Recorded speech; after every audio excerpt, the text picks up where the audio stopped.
Senhor deputado Reginaldo Lopes, eu cumprimento e agradeço o convite, cumprimento a todos que estão aqui presentes. É uma oportunidade importante para todos nós de ouvir as ponderações de lado a lado em relação a esse tema da organização da administração tributária num novo cenário de integração tributária, que é o que se cogita nas propostas de emenda constitucional e nas ideias que estão em curso. A minha contribuição se limita exclusivamente ao enfoque jurídico, isso é, para discutir quais são as alternativas em face da nossa Deputado Reginaldo, para organizar... Sidney, se puder aumentar o som. Aumentar o som. Esta integração. Como fazer a organização da integração do ponto de vista administrativo? Esse é o desafio. As duas grandes propostas de emenda constitucional, a 110 e a 45, elas prevêem a criação de um órgão nacional. Então, a discussão é qual a função desse órgão, quais os limites e, sobretudo, o desafio é discutir a compatibilidade desta solução de integração administrativa, isso é, das administrações tributárias, em alguma medida, com as normas constitucionais que limitam até o conteúdo das emendas. Como todos sabem, a Constituição pode ser modificada, o nosso sistema tributário, portanto, pode mudar por emenda à Constituição, mas existe uma cláusula pétrea no artigo 60 da Constituição, que é a proibição das emendas tendentes a abolir a federação. Então, a questão desafiadora é saber em que medida nós podemos criar órgãos de integração da atividade administrativa e mesmo da atividade normativa, sem ferir o pacto federativo. Essa é a questão. Bom, as duas propostas, elas tratam de viabilizar uma solução administrativa integrada. Qual a ideia que é comum às duas propostas? A criação de um órgão nacional cujas competências básicas estarão mencionadas na Constituição, então é ela mesma que define os limites básicos da sua competência, órgãos que são órgãos de integração política, portanto, os entes cujos tributos estariam sendo fundidos, eles terão uma participação política, está definindo os grandes rumos deste órgão, e haveria, portanto, uma necessidade de se fixar uma regra de equilíbrio na participação política, né? No centro da administração, no órgão de cúpula, por exemplo, representantes das várias unidades federativas por algum modelo proporcional que permita o equilíbrio e a proteção de cada um. Esse é o mecanismo que está previsto em ambas.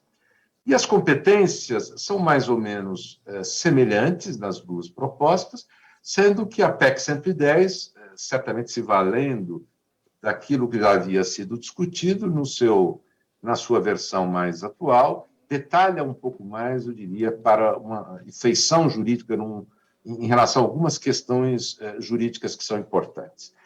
Mas eu acho que há uma questão que paira no ar, que é de saber se a criação de um órgão que, de alguma maneira, absorva competências que hoje são dos estados e municípios, por exemplo, ou até da União, se a versão de uma fusão mais ampla vingar, né? Se isso é compatível com os limites da emenda constitucional. Por que a questão se põe? Porque existe o desafio da integração legislativa.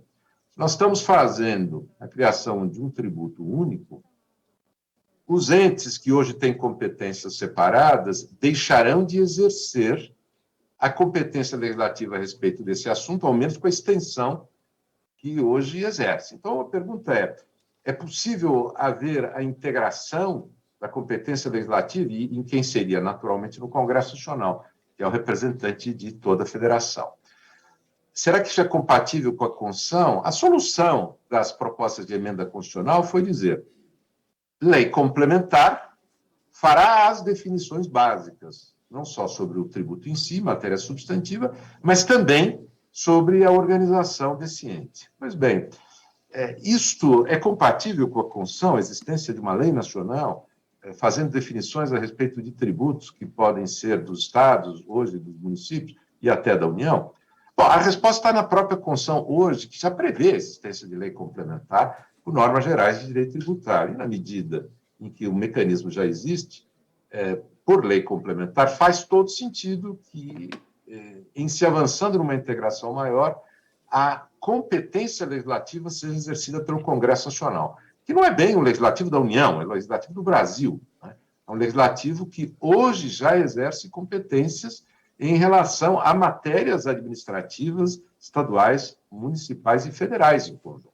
Então, por exemplo, edita a lei de licitações, que é comum a todas elas. Então, não há nada de estranho nisso.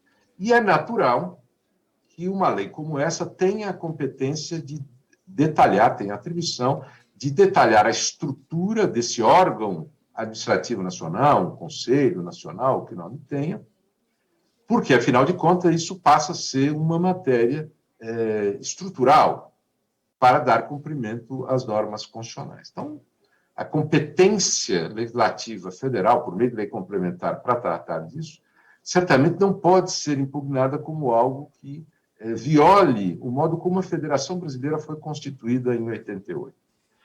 Mas aí vem o outro aspecto, que é da competência administrativa. Hoje, a União, Estados e municípios exercem competência administrativa normativa, separadamente, nessa matéria tributária, onde ela é cabível.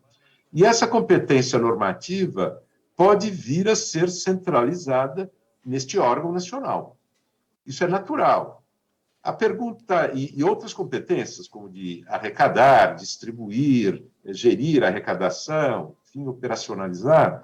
E a pergunta é, a imposição por emenda constitucional de um órgão único que assume competências que hoje são exercidas autonomamente por estados e municípios, por exemplo, isso é incompatível com o Pacto Federativo? Bom, o Supremo Tribunal Federal já apreciou essa questão ao tratar do desafiador problema da integração do serviço de saneamento, em que originalmente se entendia que eram serviços municipais, e aí se pôs o problema de saber como é que integra o serviço municipal quando os fatos o imponham. E o Supremo decidiu, é preciso fazer a integração, e a integração, inclusive, administrativa.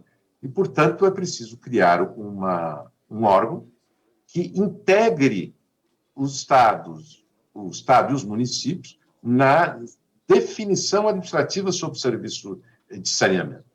O Supremo entendeu que isso já está implícito na Constituição em relação a esses serviços comuns. Pois bem, o que se iria fazer, se adotada a solução que está nas duas PECs, né, é justamente isso que o Supremo entendeu que para as situações de integração de serviços é obrigatório hoje, né? E, portanto, essa solução ela já foi admitida como constitucional com uma larga extensão, porque os municípios deixam de exercer a competência autonomamente administrativa. Toda a competência administrativa em relação ao serviço passa para esse órgão comum. Claro que, em matéria tributária é muito mais complexa, a lei complementar teria que definir um pouco os limites da atuação da administração municipal e estadual e desse órgão centralizador. Isso está previsto em ambas as PECs, o papel da lei complementar em definir um pouco os papéis. Eu queria mencionar também o fato de que já se criou no Brasil o Conselho Nacional de Justiça, o Conselho Nacional do Ministério Público, por emenda constitucional, e o objetivo era fazer integração administrativa, claro que num nível de profundidade menor do que no caso do serviço de saneamento, quer dizer, não eram todas as competências administrativas, mas houve à época impugnação de inconstitucionalidade por violação da autonomia do judiciário e pacto federativo, porque o judiciário comum é dos estados, e o Supremo apreciou que era constitucional esta solução, isto é, que não violava o pacto federativo.